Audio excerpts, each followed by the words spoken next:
Hi, my love. It's your little girl from Runaway, where we have culture, conversation, and community. And in today's video, I'm coming to you all with some quick commentary about a hot take that we've seen DEZ talk about parenting. And before I hop into my commentary, I want you all to stop what you're doing, hit the subscribe button. Let's get into the things. So, DEZ Bryant, I believe he's some sort of professional football player. I don't know exactly who he is, but I saw his post and I feel like it was something that I really am passionate about. Y'all all know before anything, I'm a mother and I love them down, okay? Real bad, real serious. It's one of the things that I just never even realized that I could even become and do was to become a parent. And I'm going to play what he had to say here. It's been on my phone for since I met y'all, it's probably like 6 years. It say, break generational curses. Quit yelling at your kids before they go to bed and expect them to sleep well. Quit yelling at your kids in the morning right after they wake up before school and expect them to have a good day. You set the tone for your children. You set the tone for your voice that they will always remember in their heads. You become their inner voice. Don't be their inner critic. Speak life, speak love, speak bravery, kindness and hope. Speak wisdom and truth. Most of all, listen to your children. I never had none of that. I get that to mine. And that's my number one priority. I follow that. That's how I break it. And, so when I do it, I live it. I live it. So you can see as he's reading this, he is very emotional. I mean, the emotions are palpable. And I feel like I wanted to have this conversation because I know not a lot of us, but some of us over here are parents. And because, again, bitch, I'm a mother, it's something that, again, I'm passionate about. Yes, we are millennial moms. We are doing things differently for our children. And a lot of times I'm finding that we are the first ones who are doing things differently for our children. I do think that it's important to kind of include men in this conversation. Millennial moms, we got it on point, we got it on deck. We're doing the readings, we're doing the work, we're working on ourselves while also still raising children. Okay, that's a different boat to be in, and I find myself being overwhelmed at times, feeling a little bit inadequate. But I always have to remind myself that how I speak to myself is going to be at some point a reflection of how my daughter will maybe speak to herself. And I give myself grace in reminding and reframing it as like treat myself in the way that I would want to treat my daughter. So if I'm talking to myself like, oh, damn, I didn't do that. Oh, fuck that. Like, I don't want to talk like that because I wouldn't talk to my baby like that, And what he's talking about with breaking generational curses and doing things differently, our parents were, I know how pretty much all of us over here are between 25 and 34, according to YouTube demographics. Okay, according to YouTube analytics. And I can't speak for everybody, but like our parents at this point are maybe like, in their 50s and, maybe somebody got a outlier parent who's a little bit older. But basically like our parents were like grew up in the crack era. And I'm saying that in a funny way, but it's very true. I seen a meme the other day and it was just like, you got to be patient with your parents because, we're dealing with remnants of crack babies.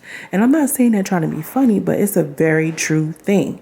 If you are in your 30s, 25, 26, 27, 28, 29, 30, 31 through 33, and you have a parent that's 50 or 55, they grew up in a crack era. So some of the things that we were exposed to by proxy of the parents, because they were exposed to so much, like they were trying to figure it out. And we knew like, hold up, wait a minute. Because I remember getting my ass beat and was ready to pack my bags in a little pixie bag. You know how they do in the cartoons with a stick and a bandana? I was ready to get up out of here. We want to do things differently for our children. But then also too, we're also trying to figure out the unlearnings and undoing the things that were programmed into us while still raising our children. Okay. And I love how vulnerable this guy was. It really spoke to me in the sense of like, we are really creating a new generation of children, right? When I heal, I'm healing my son and I'm healing my daughter because I'm going to be doing things completely different from them. And wherever you are under the sound of my voice, whether you have children or not, whether you are showing up as an auntie, a mentor, a father figure, or a sister figure, we have to speak life over ourselves and into our children. Wherever you are under the sound of my voice, I want you to know that you have the power to shape and set the tone and figure out what a child needs. And by doing that and doing things differently, I can't even explain how healing it is to love on my daughter in the way that I have had the privilege to. I'm going to say it again. I can't explain how healing it has been for me as an adult woman to love on my daughter the way that I have had the privilege to. And when we know that we need to do things differently, you know how they say when you know better, you do better. That's not always true. Sometimes, people lack the tools, people lack the resources. And what I want to say about us as a collective, even if we don't know, we know that we need to start somewhere. And I just see a lot of people starting somewhere, doing things differently, figuring things out, doing the work, doing the healing, spending that extra time, speaking over our children, instilling the things that we wish that we had. Like he said, I never got any of that. I'm trying to tell y'all the way that I'm raising my children, girl, me and my best friend joke all the time, like, these kids are a little too well raised, okay? You feel me? Because he'll come up to me and he's 3. He's already advocating for himself. He's already having the language to understand big emotions and understanding coping skills. I'll give you an example. I'm doing a lot of things. I'm doing a lot. I'll just put it there. We can, discuss at a later point. But I do a lot. And I get frustrated by the time 7, 6 o'clock rolling around. I need y'all to sit down. I need to da-da-da. And I got upset. And I'm like, oh, you know what? I was on the verge. Because listen, we soft parents and we gentle parenting, but we ain't too far fucking removed. Okay? Because when I say what I say, you need to know. And this is what I say. Mommy is serious. This is my serious voice. Stop playing with it. Don't play with it. Don't play with it. I can't believe we the real parents. I always say this too. I can't believe we the new parents, y'all. Because child. Anyway. I'm getting a little frustrated. I'm getting a little worked up. And I'm not even to the point of yelling. Right? And my son says to me, Mommy, take a deep breath. Y'all, my son just turned 3 in November.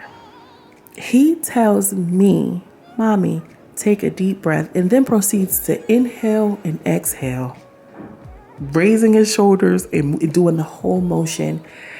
And I felt initially, I'm going to be honest, I felt a little guilty. Like, wow, not my baby is trying to help me regulate my own self.